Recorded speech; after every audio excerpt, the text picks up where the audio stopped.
Good morning student.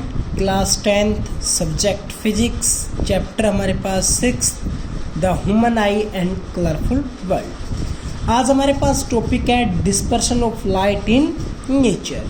Dispersion of light से पहले last video के अंदर हमने एक refraction of light through a glass prism पढ़ा था और उसकी एक्टिविटी के अंदर हमारे पास क्या मिला था कि जब हमारे पास कोई एक प्रिज्म है और प्रिज्म के ऊपर अगर कोई एक लाइट स्ट्राइक करती है तो ये 7 पाथ के अंदर ऐसे डिवाइड हो जाती है। ऐसे अलग अलग कलर्स अलग अलग एंगल के साथ डेविएट होते हैं। ठीक है, सबसे ज़्यादा जो डेविएशन होता है वो होता है वोयलेट और सबसे कम जो डेविएशन होता है वो हमारे पास किसका होता है, रेड। और यहाँ पर जो वर्डिंग होती है उसको हम लिखते हैं VIBGYOR, यानी कि violet, indigo, blue, green, yellow, orange और रेड। इस ऑर्डर के अंदर हमारे पास होता है। तो जब आपके पास ये वाली जो एक लाइट थी इसको हम बोलते हैं वाइट लाइट।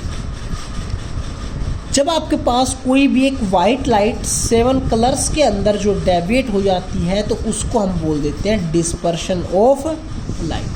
तो डिस्पर्शन ऑफ लाइट क्या हो गई, जब आपके पास वाइट लाइट स्प्लिटिंग हो गई 7 कलर्स के अंदर तो यहाँ पर जो फिनोमिना लग रहा है उस फिनोमिना को बोला जाएगा डिस्पर्शन ऑफ लाइट। इसका हम एक जो एग्जाम्पल लेते हैं, मेन एग्जाम्पल वो हमारे पास है रेनबो। रेनबो के अंदर क्या होता है, रेनबो की 2 कंडीशंस होती हैं। फर्स्ट कंडीशन क्या है कि वहाँ पर आपके पास एटमॉस्फेयर के अंदर वाटर ड्रॉपलेट्स होनी चाहिए।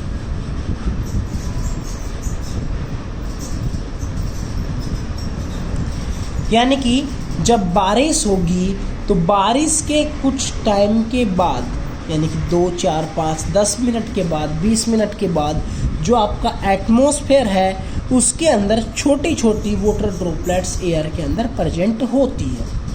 और दूसरी कंडीशन क्या हो गई, फर्स्ट कंडीशन तो हमारे पास क्या होनी चाहिए, वाटर ड्रॉपलेट्स होनी चाहिए। दूसरी कंडीशन क्या होनी चाहिए, सन की रेज ऑफ लाइट आनी चाहिए। क्या होनी चाहिए, सन से रेज ऑफ लाइट आनी चाहिए। अब अगर मान लीजिए बारिश होने के बाद अगर हमारे पास ये एक ड्रॉपलेट का साइज़ मैं बड़ा बना लेता हूँ और यहाँ पर हमारे पास है सन। सन से जब रेज ऑफ लाइट चलेगी ड्रॉपलेट्स के ऊपर जाएगी तो यहाँ पर क्या होगा, एक रिफ्रैक्शन होगा। क्या होगा, जब एयर के अंदर से और वाटर वाले ड्रॉपलेट के अंदर जाएगी तो अपना मीडियम चेंज करेगी तो यहाँ पर क्या होगा, एक रिफ्रैक्शन होगा। और रिफ्रैक्शन होगा तो वो 2 पार्ट के अंदर मान लेते हैं ऐसे टूट जाएगा।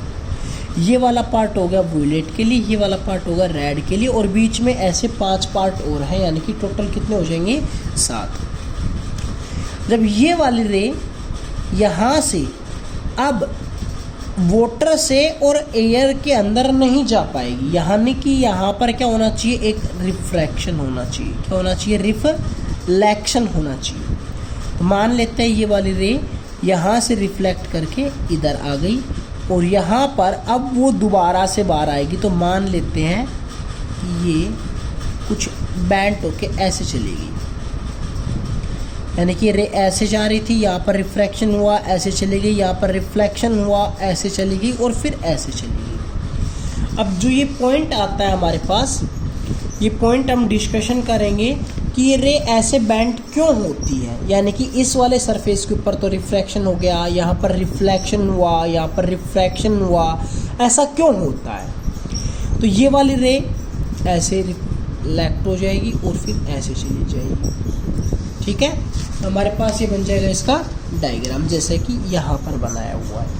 ठीक है, तो ऐसे आपको रेनबो दिखाई देगा। तो इसके अंदर क्या होता है कि जब आपके पास वाटर ड्रॉपलेट के अंदर एक रे ऑफ लाइट आती है तो यहाँ पर था हमारे पास एयर, यहाँ पर था वाटर, लेकिन यहाँ पर तो क्या हुआ, रिफ्रैक्ट हुई, यानी कि इस मीडियम के अंदर चली गई, लेकिन यहाँ से रिफ्लेक्ट होगी। ऐसा क्यों, हमारे पास एक टॉपिक आता है TIR means total internal reflection. क्या बोलते हैं इसको? Total internal reflection.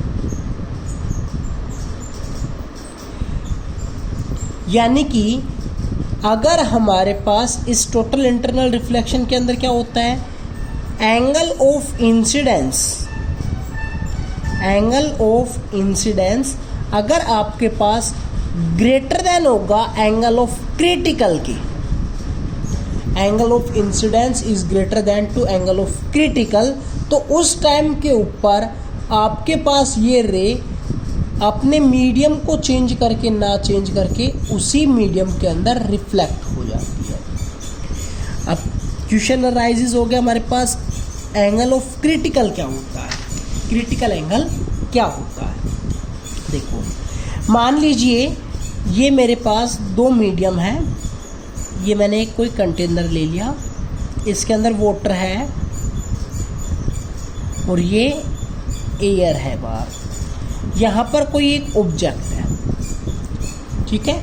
ऑब्जेक्ट से एक रेज ऑफ लाइट ऐसे आती है तो बिल्कुल स्ट्रेट ऐसे चली जाती है बाहर की तरफ, यानी कि जब उसके सरफेस के परपेंडिकुलरली स्ट्राइक करेगी तो विदाउट अ डेविएशन चली जाएगी। यहाँ पर मैं स्ट्राइक करवाता हूँ, तो यहाँ पर मैंने क्या किया, नॉर्मल ड्रान किया, तो ये वाला मेरे पास क्या हो गया, आई।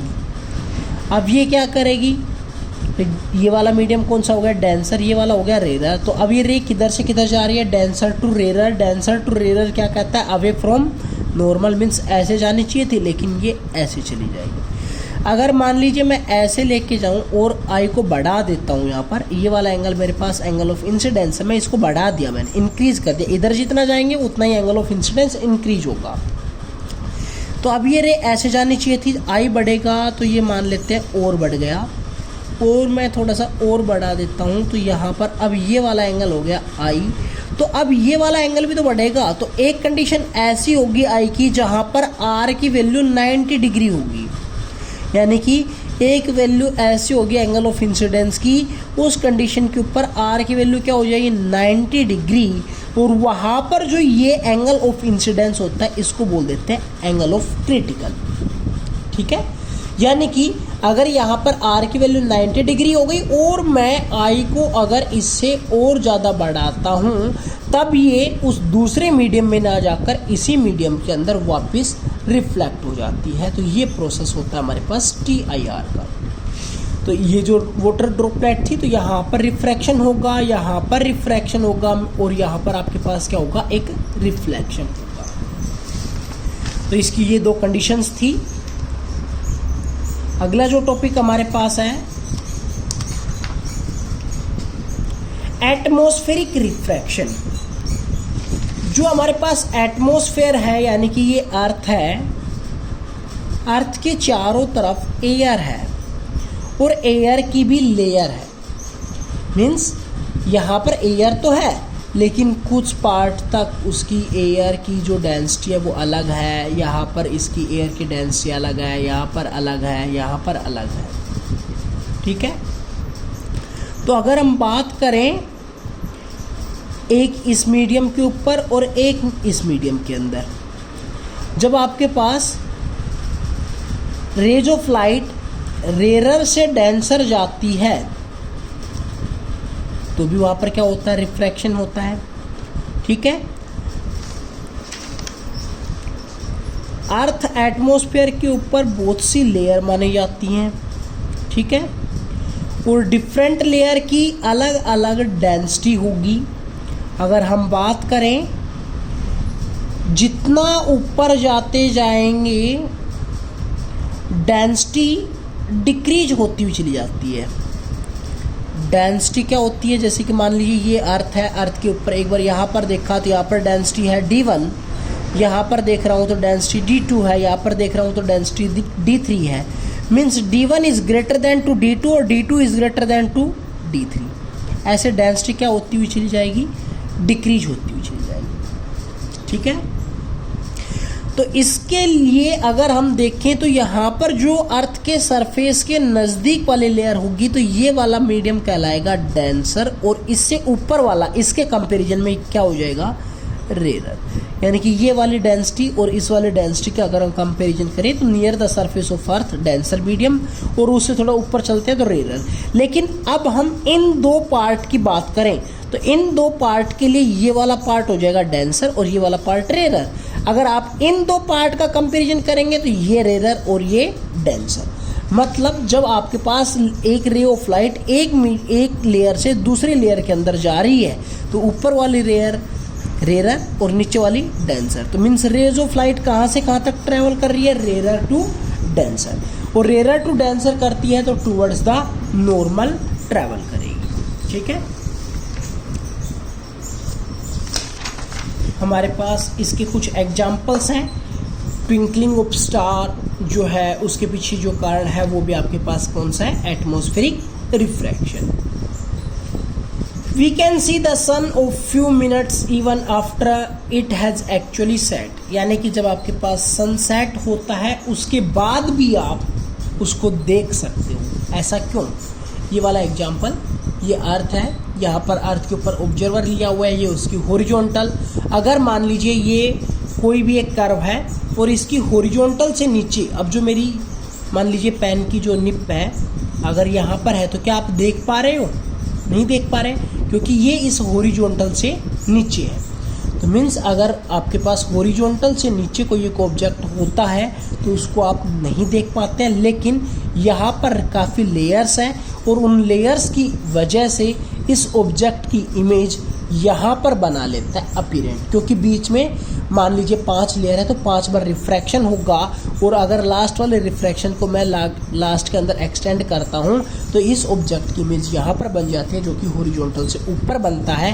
इसलिए हम कह सकते हैं कि आपके पास सनसेट होने के बाद भी सन को देख सकते हो। The sun appears oval at sunrise at sunset but appear circular at noon. अगर हम देखें तो हमारे पास सनराइज और सनसेट के ऊपर जो सन दिखाई देता है वो ओवल की शेप में दिखाई देता है, और लेकिन दोपहर के अंदर देखिए तो हमारे पास कैसा दिखाई देता है, सर्कुलर दिखाई देता है। तो उसके पीछे कारण भी क्या होता है, हमारे पास एटमॉस्फेरिक रिफ्रैक्शन होता है।